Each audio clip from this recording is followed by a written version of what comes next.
program is The Active Center. It's created by David Sappe. Pronounced Seppi. Pronounced Seppi. Ever wonder about the real connection between the news you scroll through every day and the money in your bank account? Well, today we're going to pull back the curtain on how the media, in ways you might not even realize, is a huge force in shaping our entire economy. So let's just get right to it with a big question. Does your newsfeed actually control your wallet? I mean, think about it for a second. That last big thing you bought, or maybe the last time you decided to sell a stock, chances are a headline, a review, or maybe even just an ad you saw played a role. The answer is yeah, probably more than you think. Because here's the bottom line we're going to explore. The media isn't just some background noise happening in our lives. Nope. It is the active, pumping pipeline of information that really fuels the whole economic engine. Okay, so let's start where it feels most real, our own wallets. We're talking about how the media's influence starts right there in your shopping cart and then, believe it or not, scales all the way up to the country's entire GDP. A perfect, and I mean perfect example of this is the iPhone 15 launch back in 2023. You remember it, right? You literally couldn't escape it. There were these slick TV commercials, a flood of articles, and tech reviews on every single platform. This was way more than just marketing. It was a full-on media blitz, and it was designed to do one thing: create a massive wave of demand. And you know what? It worked like a charm. Even with a starting price tag of $799, pre-orders went through the roof. What the media did so brilliantly was build this feeling of urgency. This idea that if you didn't upgrade, you were somehow getting left behind. That's how powerful perception can be. And you can actually see this effect in economic terms. What you're looking at here is a demand curve. Now, usually it's pretty simple. As the price of something goes up, fewer people want to buy it. But a massive media campaign like the one Apple ran does something incredible. It literally shifts the entire curve to the right. That means more people want the product at every single price point. So the big takeaway here is that the media doesn't just sell things, it fundamentally changes the entire market for them.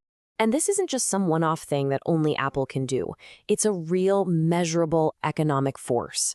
A Nielsen study from 2022 found that for every single dollar a company puts into a smart ad campaign, they can get back as much as $10 in sales. I mean, think about that ROI.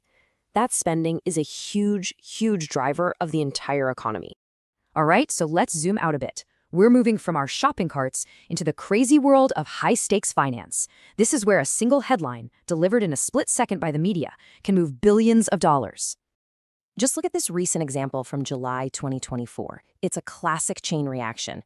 In the morning, a government agency releases one key number. The inflation rate is 3.2%. Literally moments later, major news outlets blast that headline onto every trader's screen on the planet. And by the afternoon, the market reacts. The S&P 500 takes a hit as investors start betting that the Fed is going to raise interest rates. It's an incredibly direct and super fast domino effect, all kicked off by the media. You know, this really shows the media's two-sided role here. On one hand, it's great, right? It makes sure everyone gets the same information at the same time, which levels the playing field. But on the other hand, the way the news is framed, the urgent tone, the dramatic language, it can totally amplify our emotional reactions and create that very market volatility we just talked about. And this power to shape our feelings about the economy happens on a local level too. So the national news might be telling you, hey, unemployment is stable, things are looking pretty good.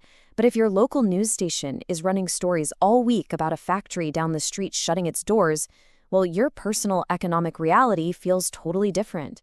That local fear can actually cause people to stop spending, creating a real downturn in that one area, even when the bigger picture looks just fine.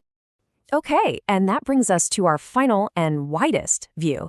We've gone from personal spending to market swings, and now we're looking at how the media helps set the entire national agenda, influencing the very laws that shape our economy. The 2022 Inflation Reduction Act in the U.S. is a fantastic case study. Seriously, depending on which channel you watched or what website you read, you heard two completely different stories. Some outlets framed it as this vital investment, a way to build a better future. Others called it a reckless spending bill that would wreck the economy. Both of these stories, pushed hard by the media, shaped how the public felt, and that public pressure directly influenced how politicians ended up voting. But it's not just about shaping debates. The media has another crucial job: acting as a watchdog. This is the power of real, in-depth investigative journalism to hold powerful people and companies accountable. And there's maybe no better example of this than the Enron scandal. It all started with a couple of journalists at Fortune and the Wall Street Journal who just started digging. They uncovered this unbelievable, massive fraud. And when they published their story, it didn't just bring down a corporate giant.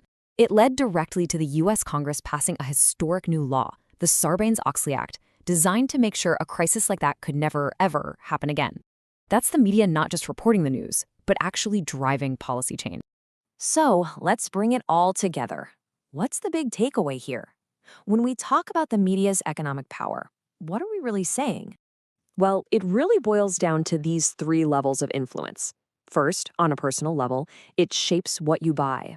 Second, in the markets, it drives investor confidence and moves stock prices. And third, at the government level, it frames our national debates and can lead to major new laws. It's all connected. And that leaves us with one last, really important question to chew on. The media world is changing so fast. We've got traditional news, sure, but also AI news feeds and individual influencers with huge audiences. So looking forward, you have to ask yourself, who is actually going to hold the power to shape our economic future? And maybe more importantly, how are we supposed to navigate it all?